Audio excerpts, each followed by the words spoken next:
Je vous propose de prendre le train. Oui. Moi, je suis dans les beaux livres. Je prépare Noël.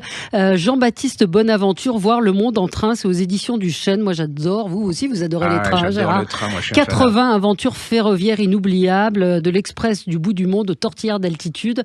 Il y a des palaces, il y a des petits trains. Et donc, ce qui est génial, c'est que il vous met le parcours des trains.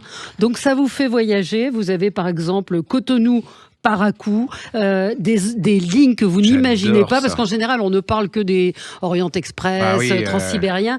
Là, il est allé explorer tous les parcours dignes d'intérêt, le voyage au cœur de l'Alaska, ça j'adorerais faire.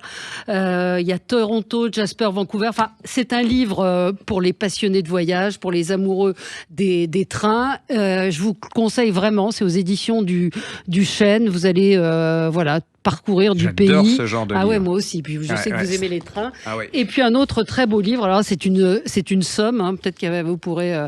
Non, vous prenez Liane Moix pour quelle est votre armoire. Mais celui-là, c'est les 1000 meilleures recettes du New York Times. Amanda Esser chez Hachette Cuisine. Alors le New York Times, pour les gens un peu pointus, ça reste une référence en matière de cuisine, de recettes. Et là, c'est plus de 1000 recettes. Alors, c'est marrant parce qu'il y a beaucoup de recettes très américaines, qui vous diront peut-être pas grand-chose, mais il y a beaucoup il y a les macaronis au jambon et au fromage. Ça vous aimez, Gérard? Ça, c'est vraiment toutes ces archives qui ont été publiées. Et c'est Hachette Cuisine, qui a publié cette somme, très beau livre, c'est la première fois que c'est publié en France. Donc, c'est indispensable pour tout savoir.